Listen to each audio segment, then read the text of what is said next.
You get it with Brexit. You get it with this, that you have the vast majority of experts saying this is a very, very bad idea, and then they have one quack on which has to get the equal amount of airtime to the people that are saying the truth, basically. But yeah, we've got Geraint Davies. I'm really sorry that I cut you off there before. How you doing? Don't worry. I'm cool, yeah. So regarding policies, what do you reckon would be the most important policy that we need to see to actually address climate change?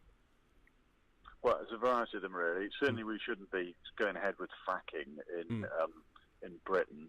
Essentially, 5% of the methane is leaked through fugitive emissions, which makes fracking twice as bad as coal for global warming, because methane is 83 times more powerful than CO2 for it. So we shouldn't be doing any fracking. On the point about packaging, I've got a plastics bill that basically says we should tax plastic.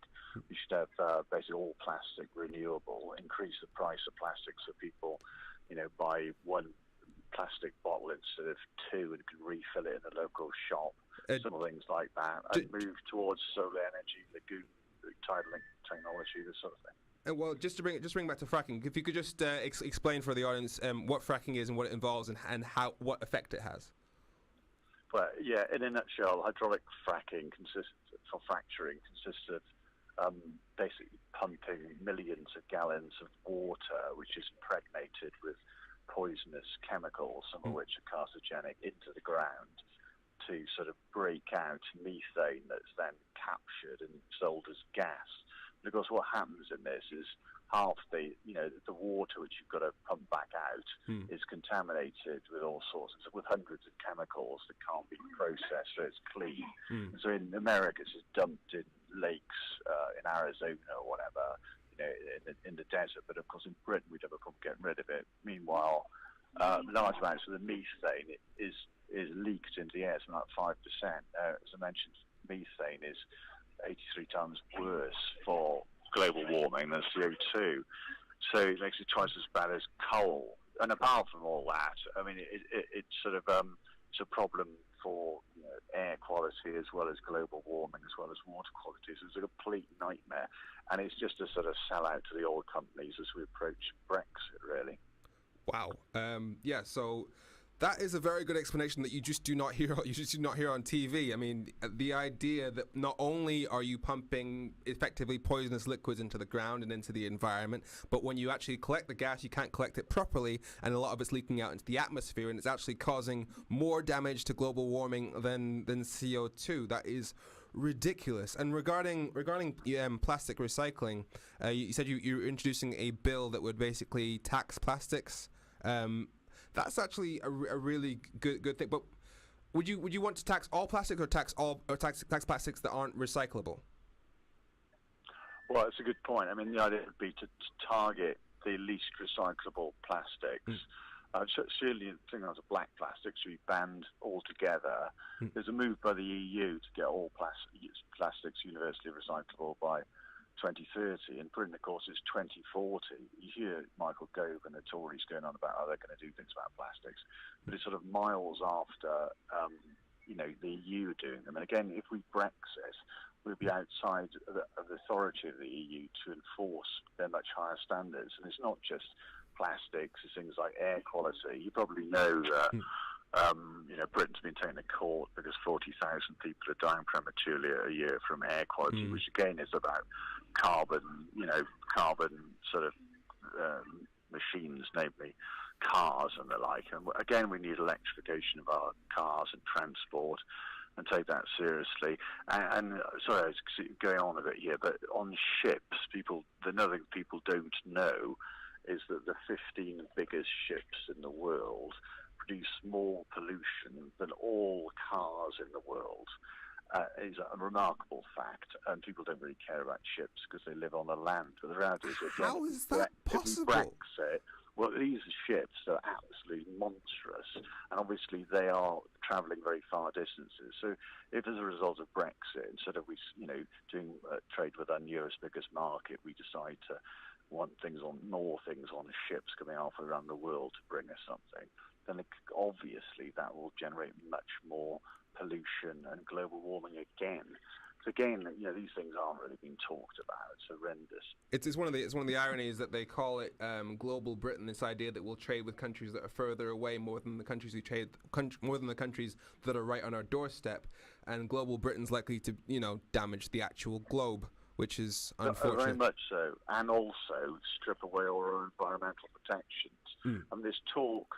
The simple fact is that if we're part of the EU, we are required to, by law, to fulfil the environmental standards of the EU, whether it's on plastics or air quality or whatever. Wait, so outside the EU, if we Brexit, even though the government said and the opposition said that we'll legislate for environmental protections, a future government can come along and just tear that all up because they're saying, we need to reduce business costs. But at the moment we can't because the EU won't let us, and nor should it. So you're saying that you're saying the Tory party can't be trusted to protect environmental and social rights? Oh, no, very much so. Well, that's the thing. I think that's a given. And again, same for workers' rights. It'll all be torn up. There'll be some reassurances. But, you face a sort of Armageddon there. And on the environmental front, it's going to be a nightmare. Because, again, all this, we'll be on our backs in terms of trading deals and all these trade deals with the frackers from America. They'll all be sort of storming in, drilling holes everywhere. And there was me thinking that Jacob Rees-Mogg was some lefty liberal, pro-environmental type. Yeah, it must be his top hat.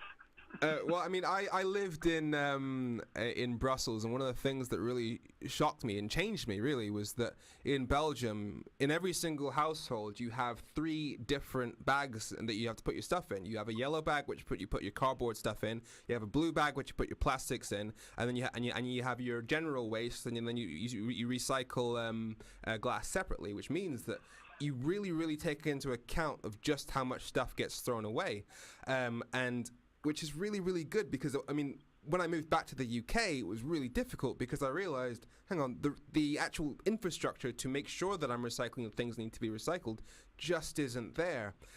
Because, I mean, when I was in Belgium, they literally won't take away your general waste if it includes stuff that should be recycled. If it's clear that it's got bottles and cardboard in, they won't take it away.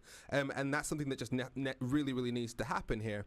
And in Wales, I think you have, I think you were ahead of England, weren't you, in terms of the 5p on plastic bags? Yeah, that's right.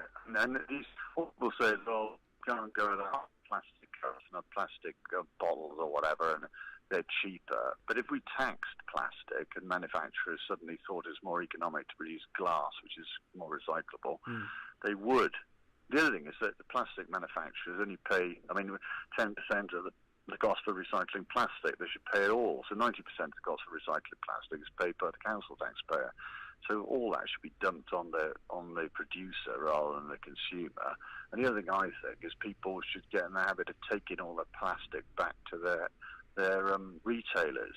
So if Sainsbury had people dumping all the packaging they had for the previous week, then the next week shopping, they'd soon tell the producers to produce less and make sure it's recyclable.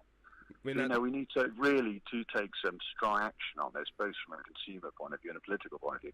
And frankly, you can't wait for the government to do anything. Well, once you start turning up in Sainsbury, they'll say, oh my God, we've got to do something about this. I agree with that, but I think we're past regulation now. I think we're past just kind of encouraging people. I think we're past taxes. I think we need to start banning things. And I think we need, I don't know, the Queen, the Prime Minister. I think we need a national broadcast to explain the science to people. I think the national broadcasters at the moment are not explaining how serious this situation, how screwed we are, basically. And I have a lot of respect for this MP here and for the Labour Party too.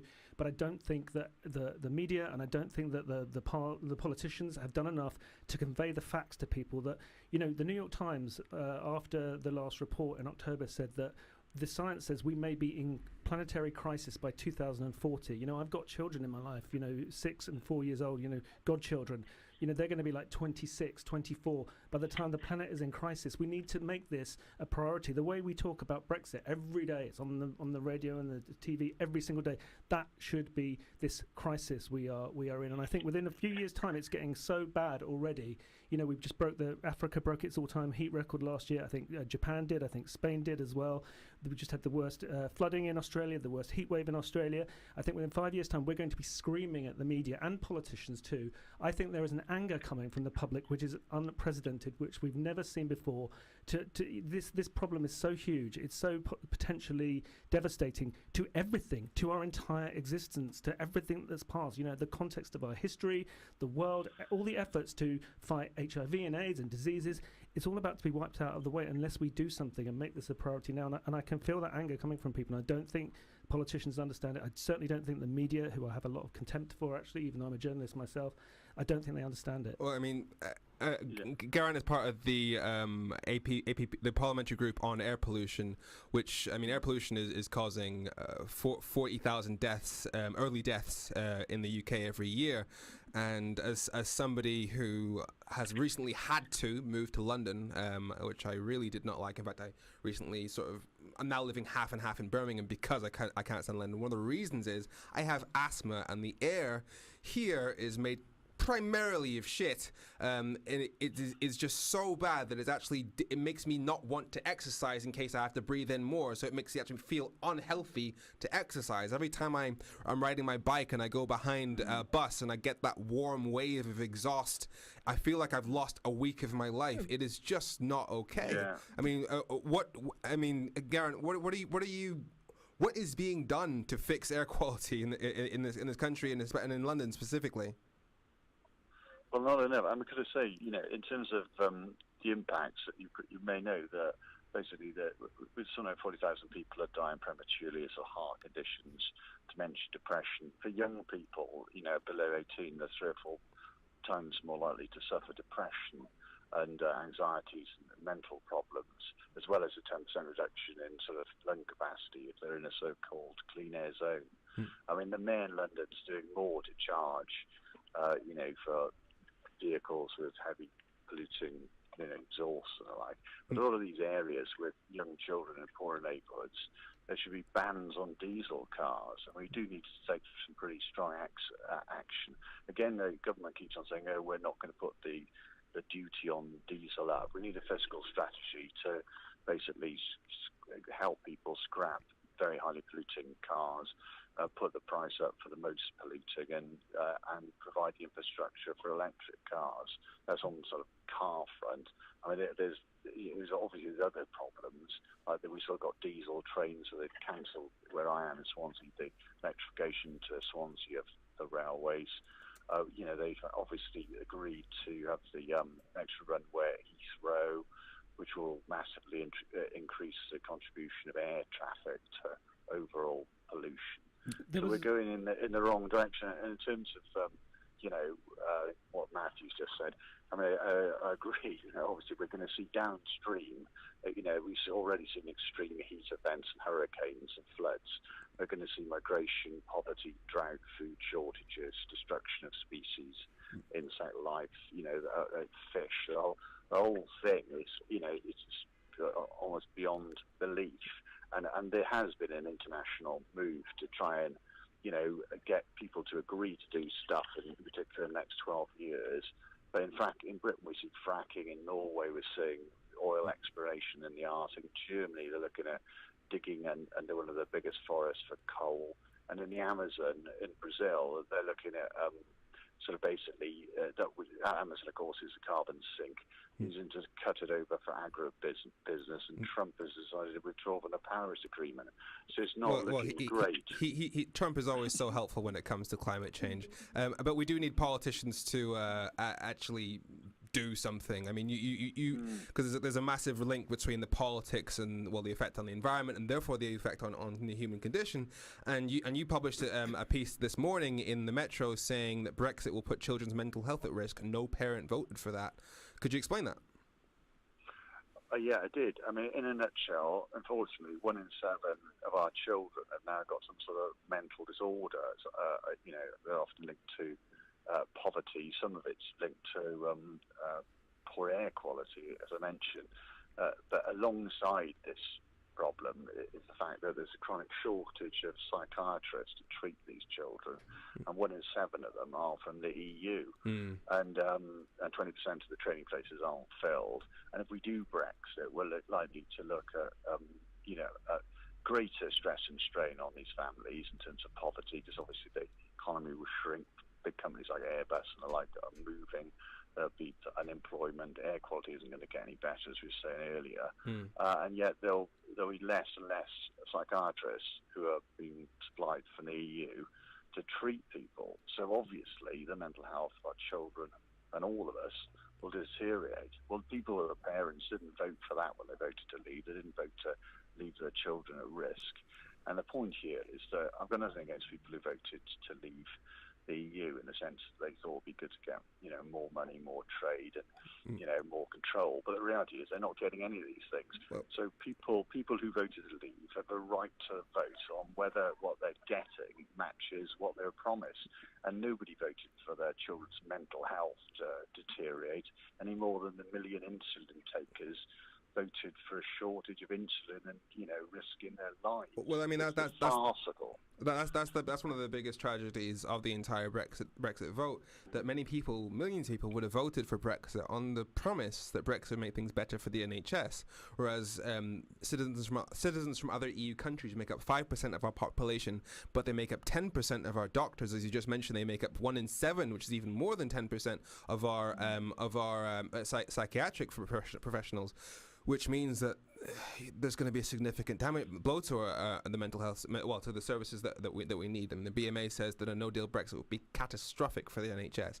But Geraint, thank you very much, MP for Swansea West. Thank you. I will speak to you soon. Yeah, talk to you again, I hope. Yeah. Thank you very much. Cheers. Now, we're going to listen to a 15-year-old called Greta Thunberg. She was speaking at the UN COP24 about how we're just, as a planet, not doing enough for the planet. We're going to be speaking to a couple of guests in a second, but I really want you to have a listen to this.